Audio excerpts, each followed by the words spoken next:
Hello, hello, welcome back to Let's Play Final Fantasy XI. We have a special thing we're going to be doing today. I'm going to go ahead and, in the interest of finishing Rise of the Zilart, I'm going to break the level 70 job cap. One job has to be the first, and it might as well be Red Mage, because that was Calm Wind's first job that he ever broke.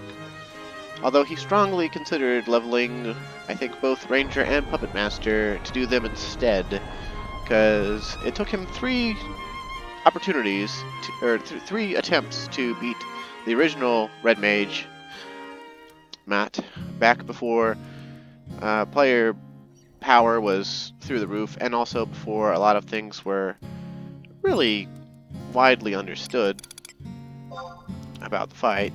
So, I had a specialty thing planned for this,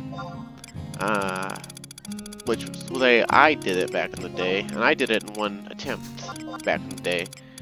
But all that was special that I did, I'll go over. It doesn't really matter, I don't think. We'll see, though. Maybe I'll lose, and I'll be sad that I didn't try to do it my way. But we gotta get our testimony, so we grabbed that already. We want to get all of our nuking gear, because we're going to be nuking Maat to death. I bought some things on the auction house, and I'm going to use my defending ring since I have it. We're going to be using our staff. If we were going to do it the way I used to do it, I did it with the Terra staff on Earth's Day.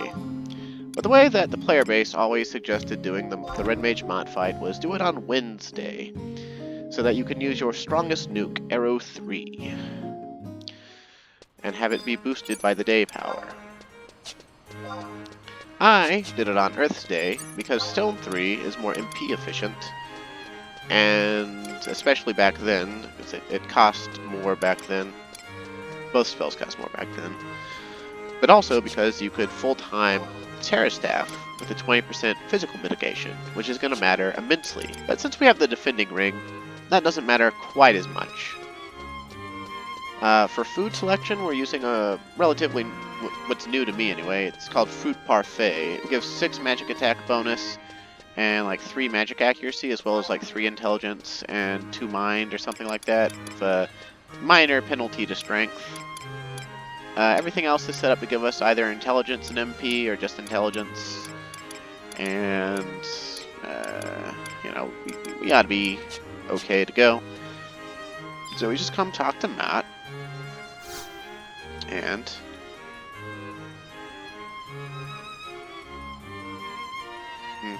it's been a long road to the top, and I'm sure you've had your share of hard times along the way. I want you to remember back to the very first day you stepped into the Vanadil sun.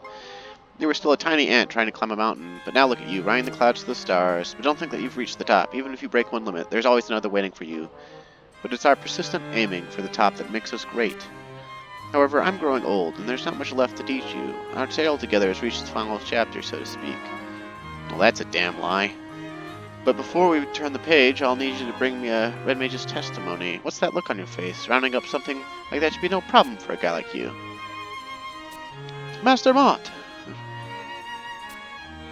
It is time, sir. Oh yes, of course. Calm Wind here could slice you up and eat you for breakfast. Just think, about 20 videos ago or whatever, Wolfgang was hired to kill us. But I already have it. Okay, guess we gotta trade it to him.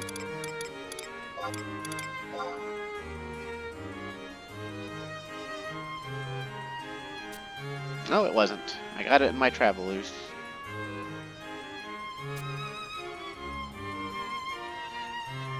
You're sick and tired of playing fetch for old Maat. You want a chance to show me what you're really made of. Well, now that you mention it, I think I'd be delighted to test your might with my own hands. I may look old, but I still have a lot of spunk in me. I can take anything and everything you got. What do you say? You'll get a chance to get back at me for all the trouble I put you through, and I'll get some good exercise. You bet. Okay, so this is our first time, so he teleports us there. But if you fail, which now you have to fail 3 times apparently per testimony, You needed a new testimony anytime you failed, but he'd tell you where to go. Although I don't remember being warped there the very first time I ever fought Matt, but whatever. So anyway, it used to be customary to strip yourself completely naked. People used to believe that your gear that you wore inside would affect his stats. I don't think that's the case, and there is a 10-minute time limit before he enrages, so I'm not going to bother.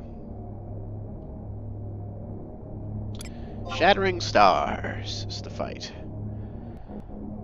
And they kick you off your sub job, so don't even worry about none of that nonsense.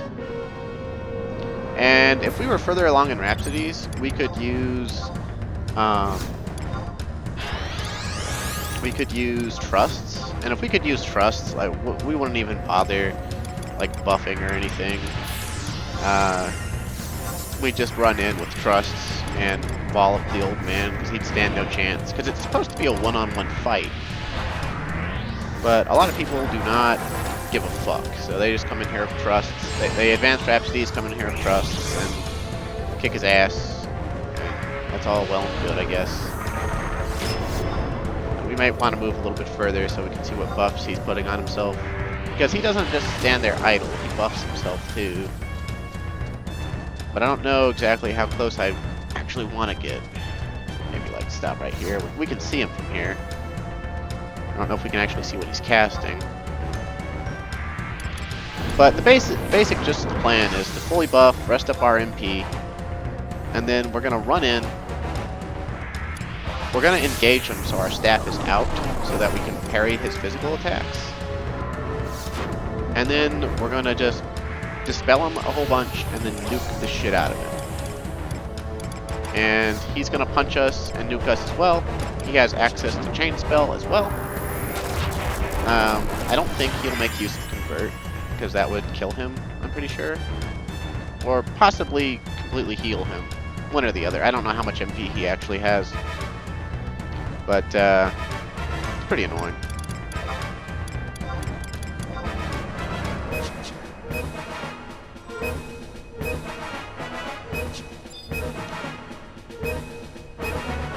I don't know if they've done any changes to him at all. I don't think they have, so we should have every advantage in the book. He is sleepable, but I've always heard it takes like a lot of like luck to get him to sleep or something, and that also means you can't use any dots on him like bio, which we might stick a bio 2 on him just to lower his physical attack power. Although we kind of got a limited MP restores. Then again, spells don't cost as much as they used to, so it kind of doesn't matter. We'll see. We'll get them done. We'll get them done. It'll be fine. Oh, box table. We want Cobra Coat. Okay. Anyway, it's kind of do or die. So, first things first. I think we actually want to start with... well, actually, we want to start Chain Spelled, I believe. We want to go ahead and Diego, because he probably has Blink. And then we want Dispel.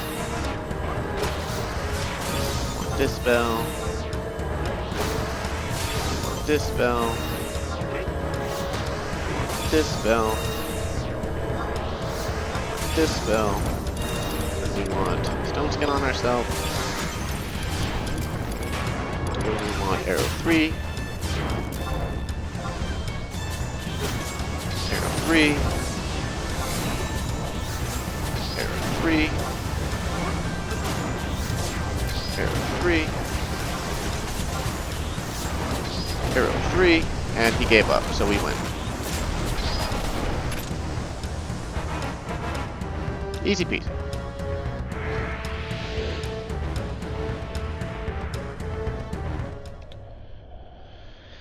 And if it's your first time, he gives you a scroll of instant warp so you can get the hell out of there. So, as you can see, trusts, not even worthwhile. Back in the day, though, it was a lot more difficult. Like I said, spells costed a lot more in the past. Like, I think Stone 3 cost like 84 MP back in the day, and Arrow 3 was like 126 or some shit like that. So like Arrow 3 would run you out of MP really quickly.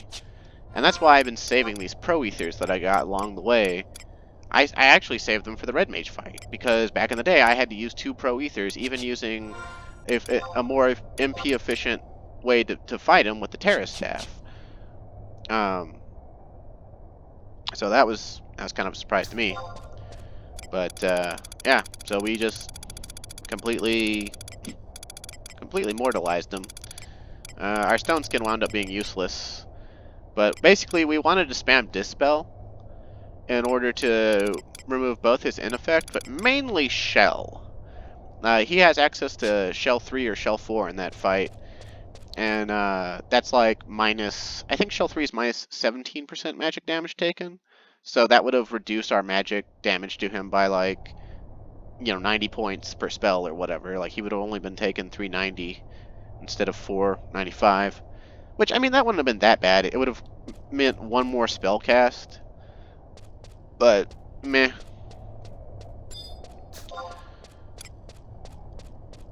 But, see, what happens to a lot of people, though, is they run in, and because they're expecting... oh, excuse me, I'm sorry. All this talking is making my chest remember. It's like, hey, you just got done being sick, dude. Why are you talking for over an hour? But, yeah, all that, come on, brain, work with me here.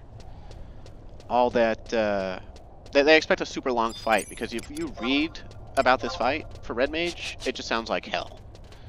And if you asked any Red Mages back in the day about it, they would also describe it as hell. And then occasionally you'd get the one guy who leveled Red Mage as like his third 75 and already had a Joyous, and he'd be like, oh, I went in and I meleeed Red Mage Matt. And meleeing Red Mage Matt is totally viable, by the way, particularly if you have a Joyous or an Enhancing Sword.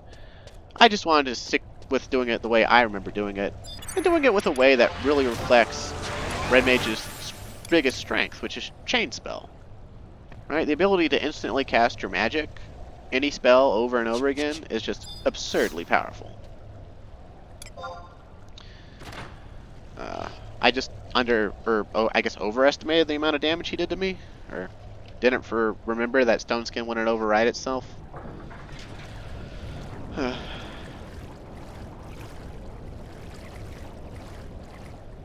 Anyway, I would have used that warp scroll, but we might as well just ride the boat and use the book. But yeah, the other way I would have done it, I already mentioned it several times, but I would have done it on Earth's Day, with the Terra Staff, and use Stone 3 instead of Arrow 3.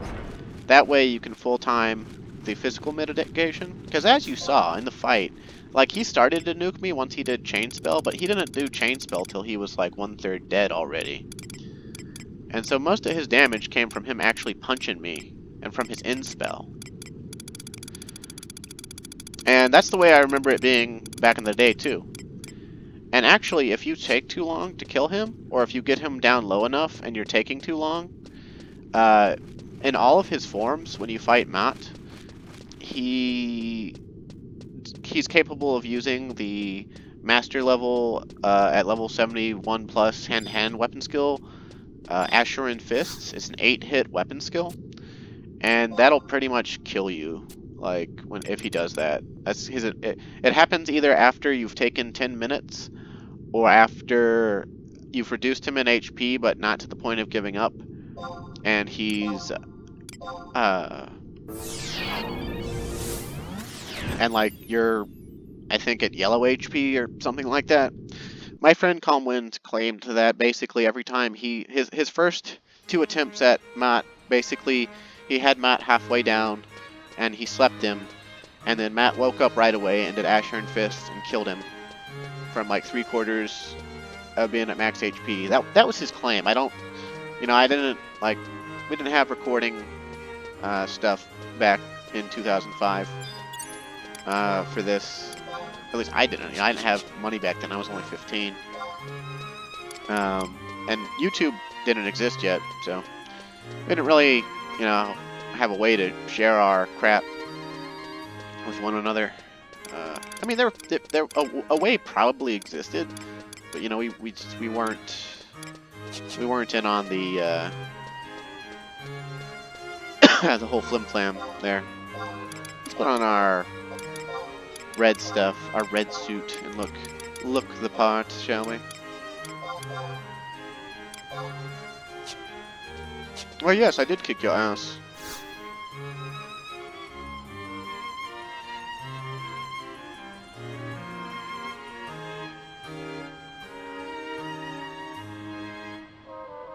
Yeah, I suppose.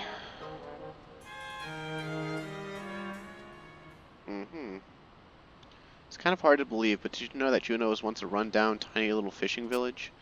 Now look at her. There isn't a soul in Vanadale who doesn't know her beauty. Let me tell you a story. Long ago, there was a young man, captain of a fishing boat. He was who lived a modest life in the peaceful harbors of Juneau. It was often hard for him to make ends meet, but he and his fishing buddies had no complaints. They loved their tiny village. However, one stormy night, fate came knocking at his door when he rescued two strange lads from the nearby waters. From that day on, the wheels of change began to turn. There was something different, something special about those two. They possessed a great deal of knowledge and leadership, and in just a short period of time, they transformed Juneau from an insignificant dot on the map into a giant metropolis. At first, the captain welcomed these changes with open arms. However, later he began to ask himself if this was truly for the good of Juneau, or if the city was just being used as a piece of some bigger plan put into motion by the two mysterious men. But by then it was too late. Juneau and the people living within her walls had changed. There was no turning back. And so the captain decided, while he still had life inside his bones, he would make it his mission to remain and watch over his hometown. Good day, Matt. Oh, if it isn't Dr. Monbureau. You're looking quite healthy these days, old chap. As healthy as a hobgoblin, thanks to your treatment. Sure know how to keep your patients happy. I'm just doing my job. By the way, you mentioned this captain watching over Juneau. What exactly was he making sure of? Well, he was probably just making sure that everybody was happy. You know, I think you're probably right. There are many things out there that threaten the happiness of all Juneauans, and he couldn't stand to sit back and watch that happiness be snatched away from them. Maat. I think it's actually pronounced like Maat, but I don't know. Everyone else always just said Maat. Matt. I guess I could go with Maat, but whatever.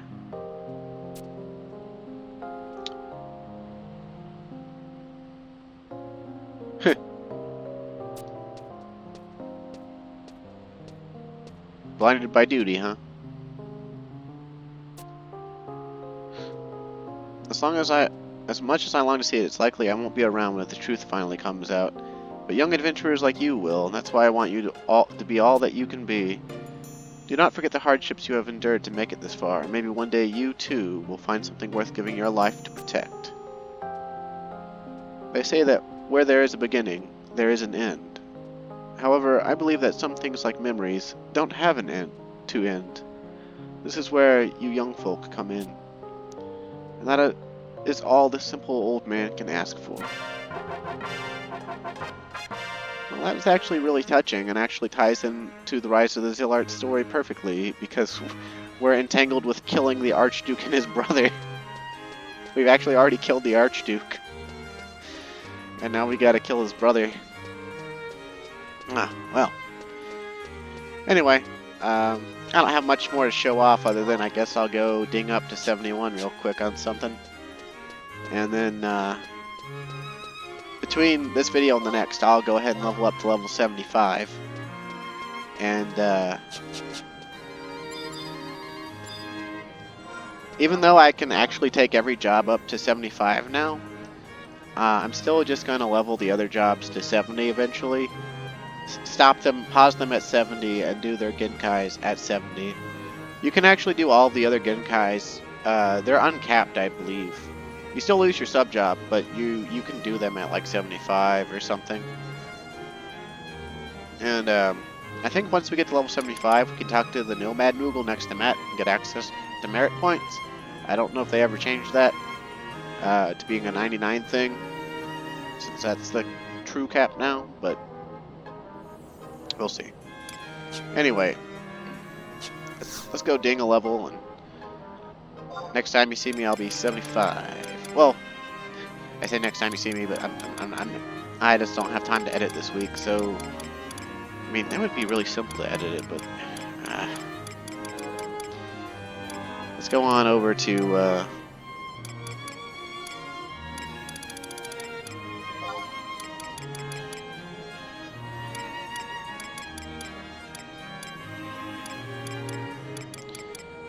I thought I had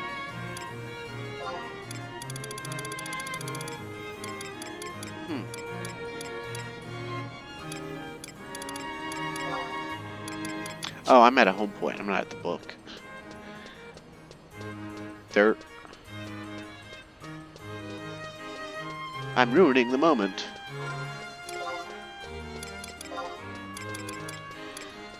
Wouldn't it be the first time?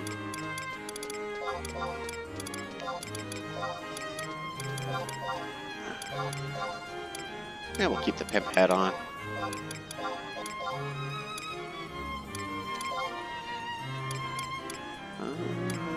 Yeah, I want the attack. I don't care.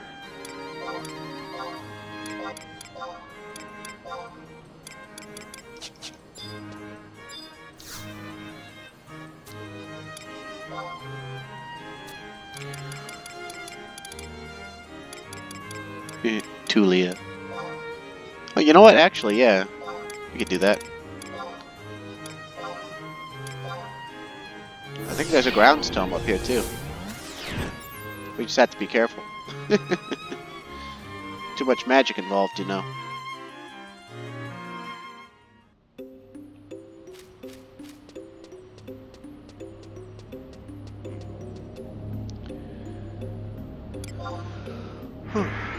These ogre Ladelsons on. We've 2/5 orange here. Orange Mage.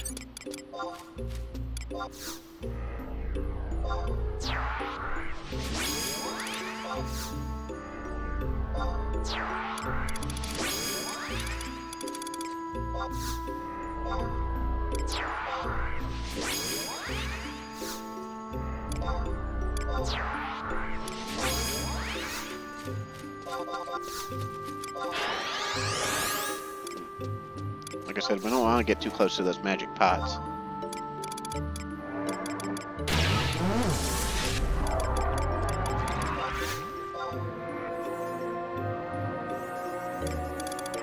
I always like to do my Inspell with the element of the day. I don't think it has that great of an impact on Inspell. Probably better off using whatever the monsters aren't resilient to. But, oh well.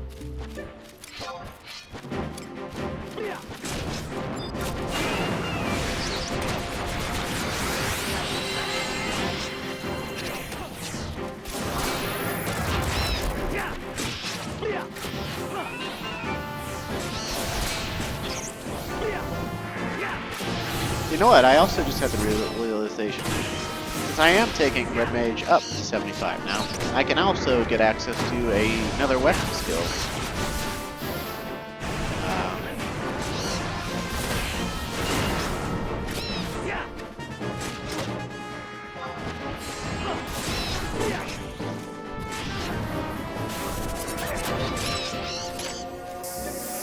You know what? See though, I don't think I have the requisites. I have to get to level 73, I think. Let's go check though. Real quick, like, I didn't really intend to add this, but oh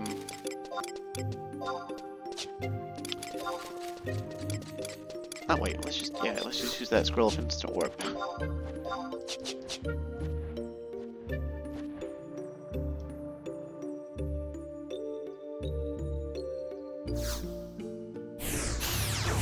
I think we need to have sword skill level 240.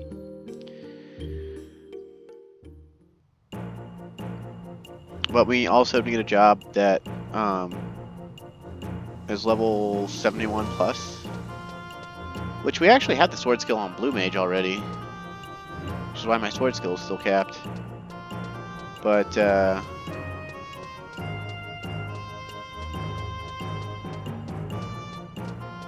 we'll see. Also, we're going to stop by Horlai Peak real quick, because we have the home point warp up there. And the NPC we got to go to for this sword I'm talking about is, it's Gorilla, if you remember her. It's okay if you don't. You'd be forgiven for all this stuff I've been trying to show you in this absurd mess of a Let's Play. Between my political ramblings and my shit takes.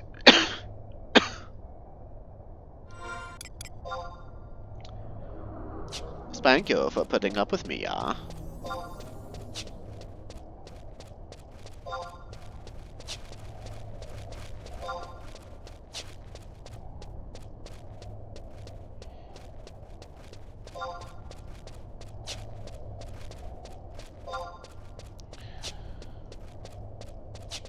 If you are watching though, what appeals to you about my Let's Play?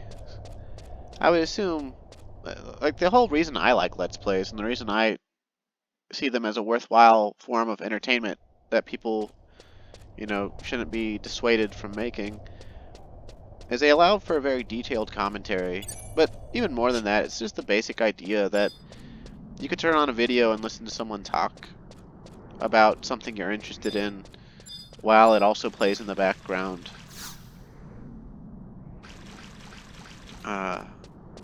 And, you know, not feel alone in the middle of the night. There's a lot of people out there who are lonely. And I myself was definitely very lonely when I was in the Navy. And I was pretty lonely, I guess, the first few months of college. Also, I felt very lonely, even though I was definitely not alone. I shouldn't have felt lonely, but I was very lonely my second year of college when my college girlfriend dumped me. I still don't fully understand why she dumped me. She had some trauma, she claimed. Like, she had said that her biological father had molested her as a young girl around Christmas time. But she didn't tell me about that until she had dumped me. And then she told me that I reminded her of her father, and I hadn't even gotten to kiss her because she wouldn't let me. And I was upset about it, but yeah. Anyway, that's probably not a story I should just talk about. That's my own part of my own trauma, is that getting dumped. I poured my heart out to that girl like 2 or 3 times, and I think she only ever saw it as a weak and desperate attempt to manipulate her or something. I mean, she never said that, but it felt like that was the way she took it.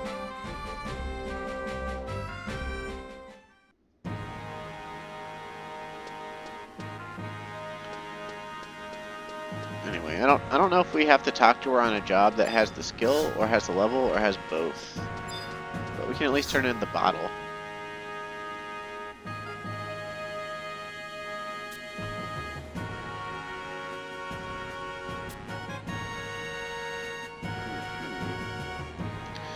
Once long ago, I faced Prince Trion in the tourneys, but I lost an eye in exchange for the championship. The honor of best sword of Sandoria was mine, but the eye that I lost still pains me. I consider it punishment for yearning to hear the crowd cheering my name. Please tell no one. Many knights would seek to take my place if they heard me say such things. I tell you because I judge you an honest man. Please do not tell me I have erred. Think of you, and I will think of you again, next I have need for something.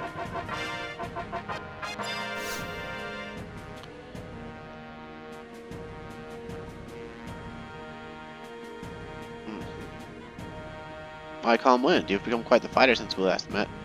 I can tell by merely glancing at your arms. Those are the limbs of someone who has spent many an hour polishing his skills. However, if you were to take part in the kingdom's tourneys, you would most certainly be defeated in the preliminary rounds. I sense a hint of question in your eyes. Let me explain. What separates the champions from the common folk lies in the acquisition of a single technique. That technique is... Lady Corilla, we have completed our patrol of the perimeter. There is nothing to report. Understood. Inform the guards in waiting to begin their shift. You may rest in your quarters until you are summoned. Yes, Lady Corilla. Lady Corilla? What do you want? Do you have something else to report? Who might this adventurer be? Do you mean Calm Wind? His skill with the single-handed blade has become quite renowned throughout the kingdom. I am pondering over whether or not I shall teach him the final technique and recommend him for the tourneys. The final technique? You don't think he could really do a Japanese trope? Ah.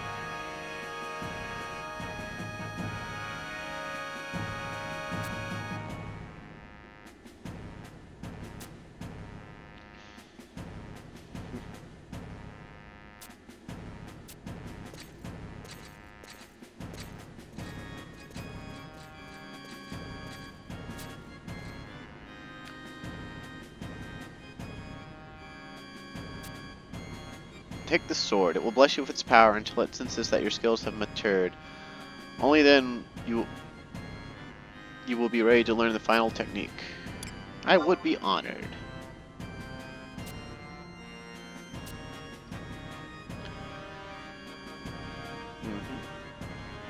When you feel that the sword has recognized your might, return to me with the weakened blade. I will judge whether or not your journey is over. However, this is when the true trial will begin. I wish you luck, but you must remember it is not luck, but skill and perseverance that will lead you back to this hall. So, there we go. We get the Sapara of Trials and a weapon training guide. And the Sapara of Trials is basically, it has this latent effect, and you can clearly see the latent effect get added to you when you equip it. And basically, you have to be one of these jobs that can actually equip it and use the weapon skills. I think it's 300 weapon skills. But skill chains also affect it.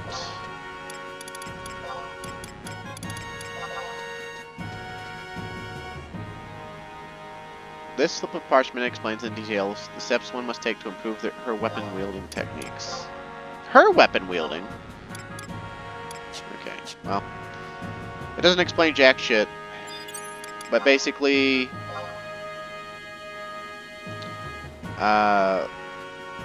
a weapon skill execution is worth 1 point, and then a level 1 skill chain is worth 2 points. Closing a level 1 skill chain, that is. Closing a level 2 is worth 3, and closing a level 3 is worth 5. So you need to close 60 level 3 skill chains, or 100 level 2 skill chains, or 150 level 1 skill chains, or you just need to do 300 weapon skills. So we've got to get to level 73, I'm pretty sure anyway, before we even have the sword skill necessary to actually do the weapon skill we will get from this on Red Mage. Like I said, Blue Mage already has the combat skill for it, because Blue Mage has an A. I think they've, in recent times, moved Blue Mage up to an A+. It used to have an A-, but I think it's at an A+ in Sword now. I could be wrong, but either way, it's higher than Red Mage's. But for the purpose of the quest, the game can see that we actually have that much sword skill, even though our job can't actually reach it yet.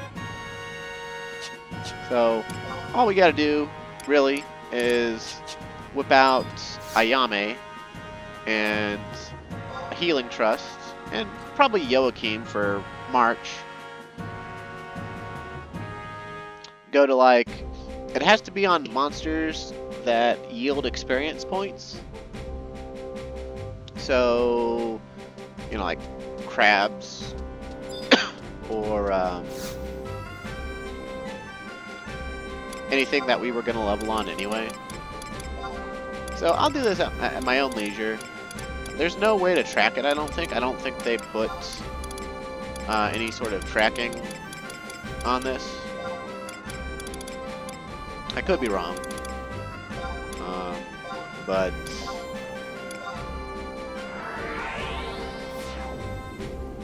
let's just have a look. And if you want, you can go ahead and exit out. There's not a whole lot more to this video, for real this time. Because I've got to get up to 75 before I can fight the Archangels. Or it would be a good idea if I did anyway.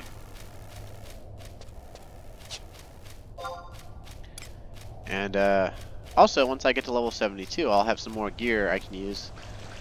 As well as 75, just in general. So, yeah, we want Ayami. Yellow King, because he'll buff us and he won't interrupt our skill chains. And a Pururu, because she also won't interrupt us or our skill chains.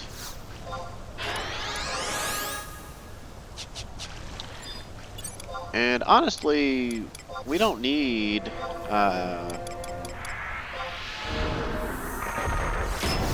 to focus on kill speed. We just need to focus on number of skill chains completed. Because I don't think there's a cap to the amount of points you can earn per monster or anything. I've never known, because I mean, back in the day, you did this with an actual player partner, and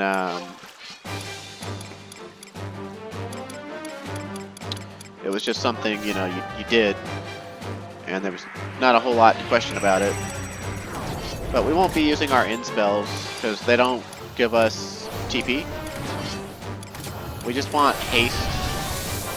And honestly, it would probably be good if we took off our attack increasing gear and just had like accuracy or dexterity going for us.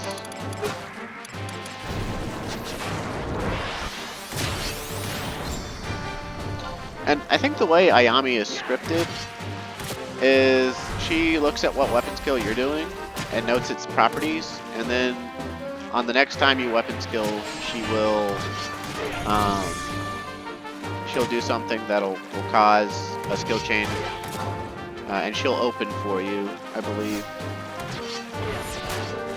That's one skill chain point out of the way. 299 to go.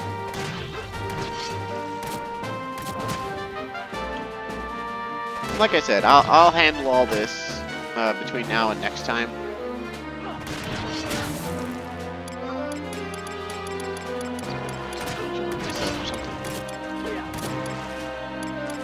Or just let Pururu handle it.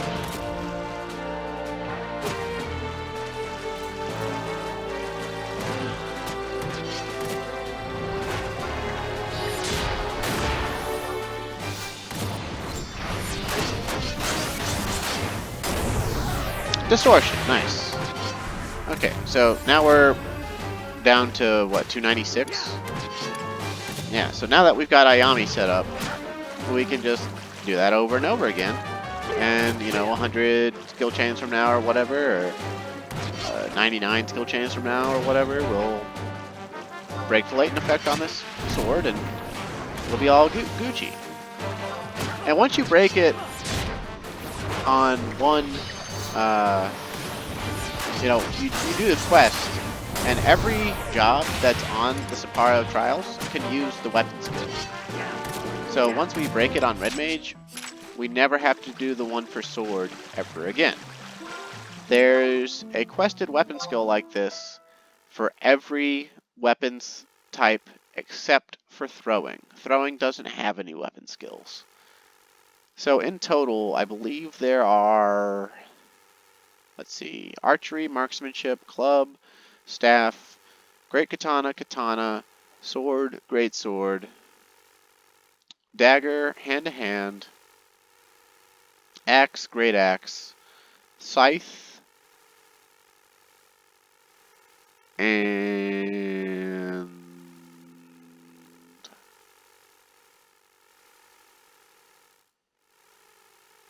was that all the weapons? I think that was all the weapons. So I think there's 14 or 13, something like that. So So all in all, it could take quite a while to get all of them. But they're all very, very much worth having. And it'll come in handy, so, in our future fights. So, thanks for watching, stay safe, and have a great day, and I'll see you again.